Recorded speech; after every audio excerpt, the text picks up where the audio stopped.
ಎಷ್ಟು ಸಮಾಧಾನ ಆಗ್ತದೆ ಗೊತ್ತಾ?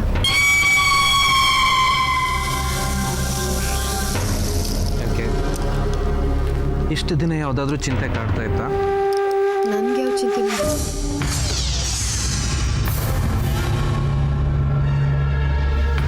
ನೀವು ಚಿಂತೆ ಮಾಡ್ತಿದ್ರಲ್ಲ ಅನ್ನೋದೇ ನನ್ನ ಚಿಂತೆ.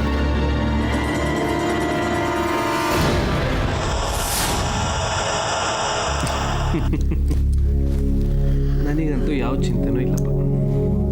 ಸುಮ್ಮನೆ ಹೇಳಬೇಡಿ, ನನಗೆಲ್ಲ ಗೊತ್ತಾಗುತ್ತೆ. ಒಂದು ವಾರದಿಂದ ನಿಮ್ಮ ಮುಖ ನೋಡೋಕ್ಕಾಗ್ತಿರ್ಲಿಲ್ಲ, ಆದರೆ ಇವತ್ತು ಈ ಮುಖದಲ್ಲಿ ನಗು ತುಂಬಿಕೊಂಡಿದ್ದೆ. ಏನೋ ಆಕಾಶನೇ ತಲೆ ಮೇಲೆ ಬಿದ್ದಿರುವಾಗ ಆಡ್ತಿದ್ರಿ. ಯಾವ ಚಿಂತೆ ನಿಮಗೆ ಕಾಡ್ತಿದೆ ಹೇಳಿ?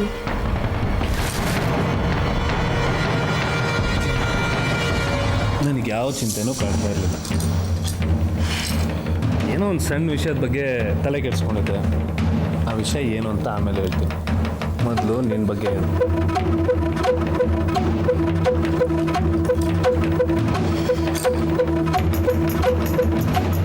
ನನ್ನ ಬಗ್ಗೆ ಹೇಳೋದಕ್ಕೆ ಏನೂ ಇಲ್ಲ. ನಿನಗೂ ಒಬ್ಬ ಸೌಕಾರನ್ನ ಮದುವೆ ಆಗಬೇಕು, ಮಕ್ಕಳಾಗಬೇಕು, ನೀನು ರಾಣಿ ಥರ ಬದುಕಬೇಕು ಅಂತ ನಿನಗೆ ಆಸೆ ಇಲ್ವಾ? ಯಾರು ನಿನ್ನ ಮನೆಗೆ ಬರ್ತಾರೋರ ಬಗ್ಗೆ ನಿನಗೆ ಸರಿ ಗೊತ್ತಿಲ್ಲ ಅನ್ಸುತ್ತೆ. ನೀಲಕಂಠರಾವ್ ಬಹದ್ದೂರ ಮೊದಲನೇ ಮಗ. ಅವ್ರಿಗೆ 2 ಜನ ಗಂಡು ಮಕ್ಕಳು, ಆದರೆ ವಾರಸ್ದಾರರೇ ಇಲ್ಲ. ಒಬ್ಬ ವಾರಸ್ದಾರ ಬೇಕು ಅಂತ ಒಂದು ಹುಡುಗಿನ ಪರ್ಚೇಸ್ ಮಾಡಿ ತೊಗೊಂಬಂದು ಮನೇಲಿ ಇಟ್ಕೊಂಡು ಪ್ರಯತ್ನ ಮಾಡಿದ್ರು, ಆದರೂ ಏನು ಪ್ರಯೋಜನ ಆಗಲಿಲ್ಲ. ಅವ್ರಿಗೇನು ಕಮ್ಮಿ ಆಸ್ತಿ ಇದೆ ಅಂತ ಅನ್ಕೋಬೇಡ, ಸಿಕ್ಕಾಪಟ್ಟೆ ಆಸ್ತಿ ಇದೆ, ಬೇಕಾದಷ್ಟು ಜಮೀನಿದೆ, ಆದರೆ ಒಂದೇ ಒಂದು ಗಂಡು ಮಗು ಇಲ್ಲ. ನೀನ ಮನೆಗೆ ಹೋಗಿ ಒಂದು ಗಂಡು ಮಗು ವಾರಸ್ದಾರರಿಗೆ ತಾಯಿ ಆದರೆ ಇನ್ನು ರಾಣಿ ಹಂಗಿರ್ಬೋದು. ಹಾ ಇದೆ.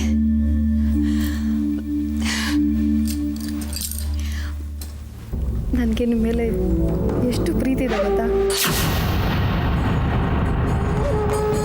ಎಷ್ಟು ಪ್ರೀತಿ ಇದೆ? ಬೆಟ್ಟದಷ್ಟು. ಅಷ್ಟೇನಾ? ಅಷ್ಟಾದರೂ ಇದೆಯಲ್ಲ. ನಿಮಗೆ ನನ್ನ ಮೇಲೆ ಒಂಚೂರು ಪ್ರೀತಿ ಇಲ್ಲ. ಯಾರು ಹೇಳಿದ್ದು ನನಗೆ ನಿನ್ನ ಮೇಲೆ ಪ್ರೀತಿ ಇಲ್ಲ ಅಂತ? ನಿನ್ನ ಮೇಲೆ ಪ್ರೀತಿ ಇಲ್ಲ ಅಂದಿದ್ರೆ ಅಲ್ಲಿಂದ ಇಲ್ಲಿ ತನಕ ಓಡೋಡಿ ಬರ್ತಾ ಇದ್ನಾ?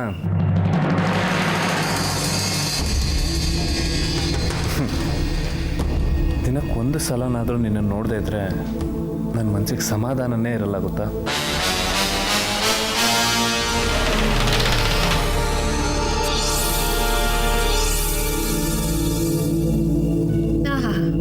ಬರೀ ಮಾತಲ್ಲೇ ಕೋಟೆ ಕಟ್ತೀರ. ನಿಮಗೆ ನನ್ನ ಮೇಲೆ ಪ್ರೀತಿನೇ ಇಲ್ಲ. ಯಾಕೆ ಚಿನ್ನ ಹಾಗೆ ಹೇಳ್ತೀಯಾ? ನನಗೆ ನಿನ್ನ ಮೇಲೆ ಎಷ್ಟೆಲ್ಲ ಪ್ರೀತಿ ಇದೆ ಗೊತ್ತಾ? ಗೊತ್ತಿಲ್ಲ.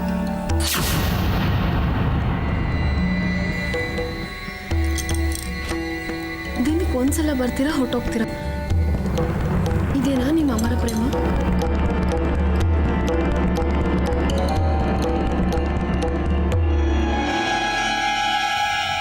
ಚಾರು, ನಮ್ಮ ಪ್ರೀತಿಗೆ ಗೊತ್ತು ಗುರಿ ಏನಾದರೂ ಇದೆಯಾ? ಈ ಪ್ರೀತಿ ಯಾವ ಕಡೆಗೆ ಸಾಗ್ತಾ ಇದೆ? ಇದು ಎಲ್ಲಿ ಕೊನೆ ಮುಟ್ಟತ್ತೆ?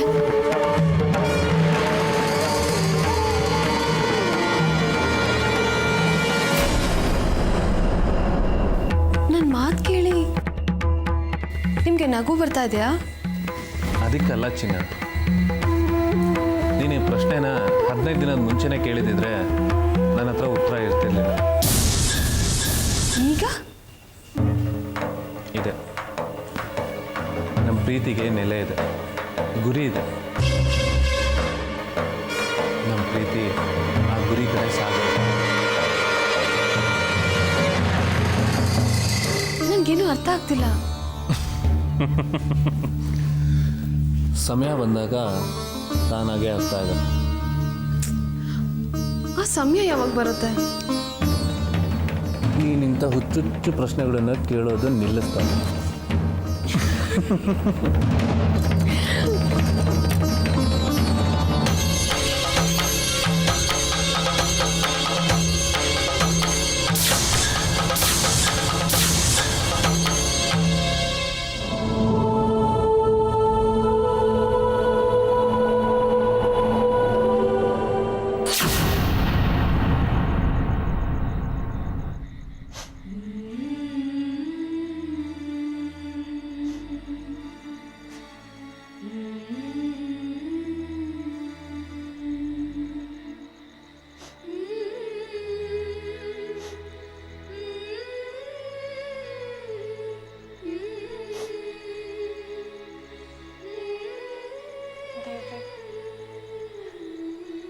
ಕಷ್ಟದಲ್ಲಿರೋರ್ನ ನೀನು ಕಾಯ್ತಿಯಂತೆ.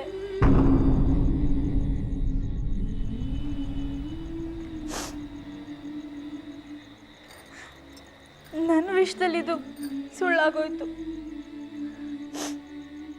ಯಾಕೆ ಬಡವ್ರ ಕಷ್ಟ ನೋಡಕ್ ನಿಂಗೆ ಆಸೆನಾ?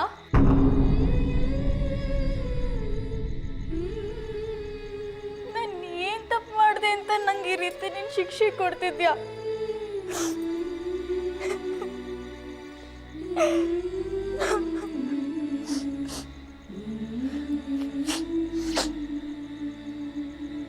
ನಮ್ಮೂರಲ್ಲಿ ನಮ್ಮಪ್ಪ ಅಮ್ಮನ ಜೊತೆ ನನ್ನ ಪಾಡಿಗೆ ನಾನಿದ್ದೆ. ಅವ್ರನ್ನ ದೂರ ಮಾಡಿ ತಂದಿನ ನರ್ಕಕ್ಕೆ ಬಿಟ್ಟಿದ್ಯಾ? ನೀನು ಮಾಡ್ತಿರೋದು ಸರಿನಾ?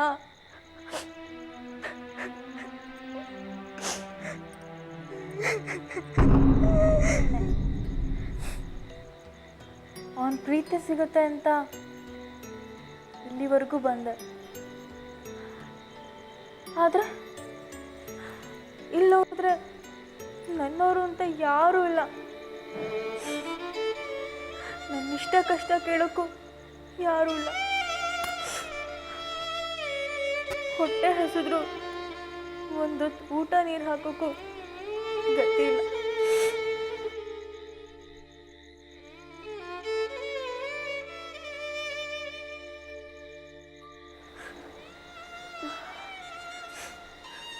ತಗೋ ಊಟ ಮಾಡು. ಅಮ್ಮ ನೀವ? ನಂಗೆ ಊಟ ಬೇಡ ಅಮ್ಮವ್ರೆ. ಕಾಲಿದ್ದೀನಿ ತಮ್ಮಯ್ಯ ಅಂತೀನಿ ನಮ್ಮವ್ರೆ.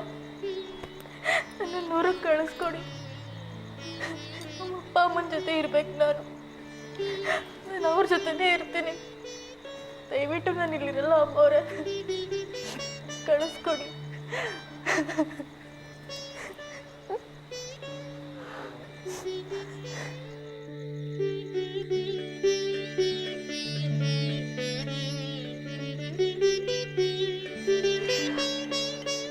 ನೋಡು, ಮೊದಲು ಅಳು ನಿಲ್ಲಿಸಿ ಊಟ ಮಾಡು. ನಿನ್ನ ಎಲ್ಲಿ ಕಳಿಸ್ಕೊಡ್ಬೇಕೋ ನಾ ಕಳಿಸ್ಕೊಡ್ತೀನಿ. ತಗೋ.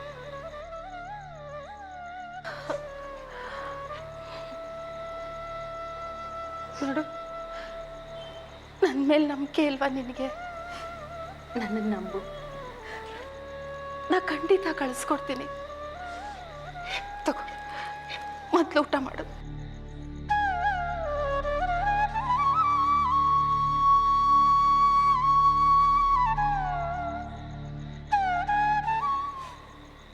ಅಮ್ಮವ್ರೆ, ನೀವು ತುಂಬ ಒಳ್ಳೆಯವ್ರ ಅಮ್ಮವ್ರೆ. ನೀವು ಬಿಟ್ರೆ ಈ ಮನೇಲಿ ಯಾರು ಪ್ರೀತಿನೇ ತೋರಿಸಲ್ಲ.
ಯಾಕೆ ಹೊಡೆದೆ?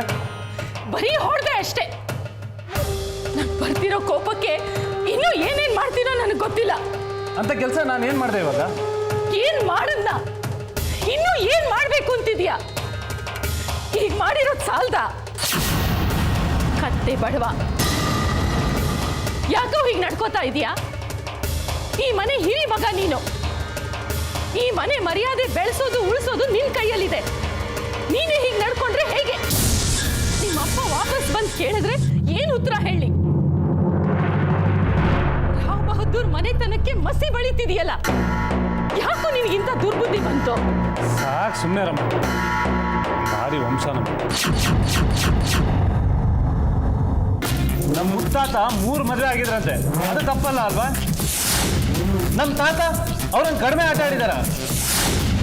ಅವ್ರು ಆಡಿರೋ ರಾಸಲೀಲೆಗಳನ್ನ ಜನ ಇನ್ನೂ ಆಡ್ಕೊಳ್ತಾ ಇದ್ದಾರೆ, ಅದು ಗೊತ್ತಾ ನಿಂಗೆ? ಇನ್ನು ನಮ್ಮ ಅಪ್ಪ ಏನು ಕಮ್ಮಿನ? ನೀನವ್ರಿಗೆ 2ನೇ ಹೆಂಡತಿ.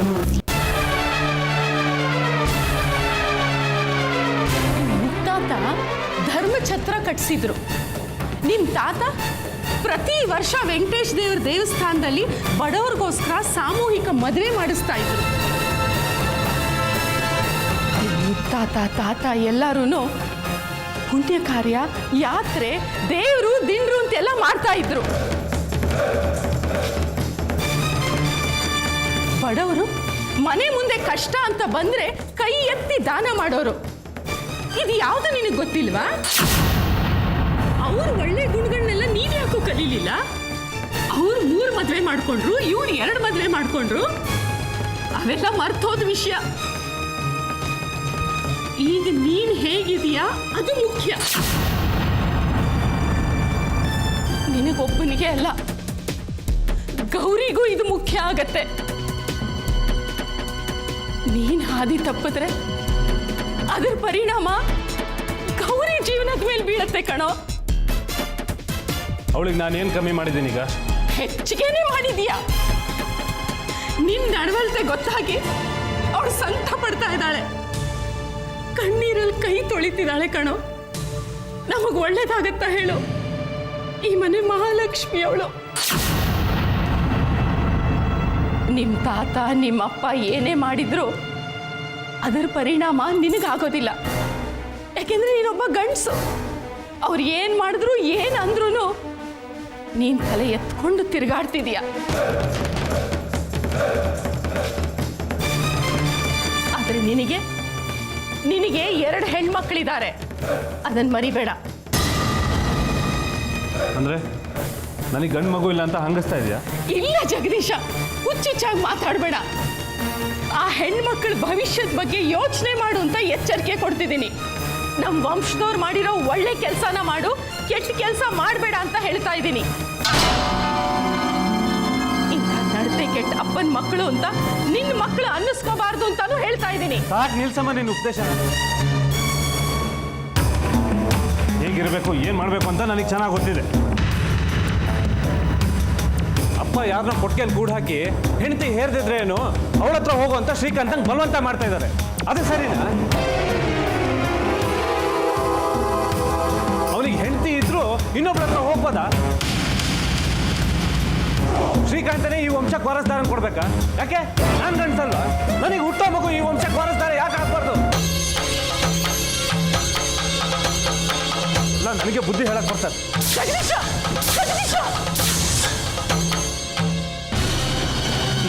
ಇನ್ನು ನಮ್ಮ ಅಪ್ಪ ಏನು ಕಮ್ಮಿ? ಇನ್ನು ನಮ್ಮ ಅಪ್ಪ ನೀನವ್ರಿಗೆ 2ನೇ ಹೆಂಡ್ತಿ, ನೀನವ್ರಿಗೆ 2ನೇ ಹೆಂಡ್ತಿ, ನೀನವ್ರಿಗೆ 2ನೇ ಹೆಂಡ್ತಿ.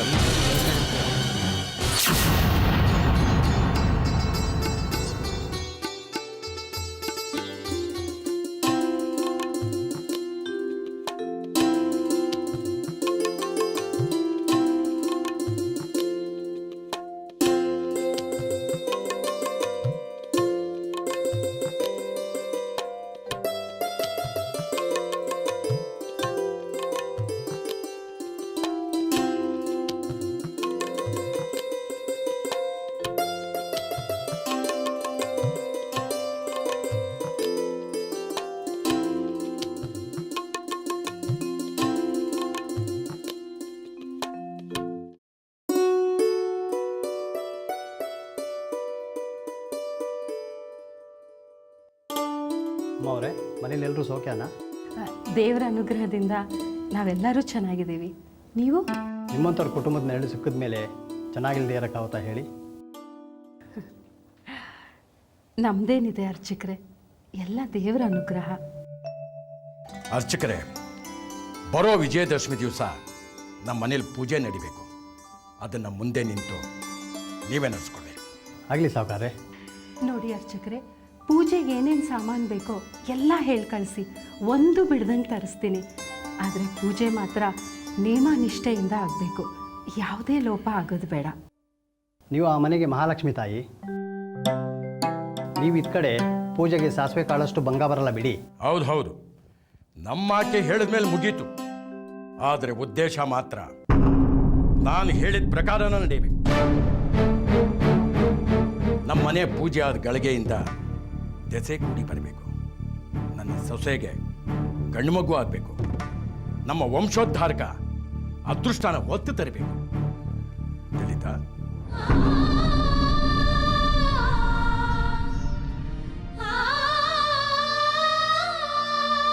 ರೀ, ಬಾರು.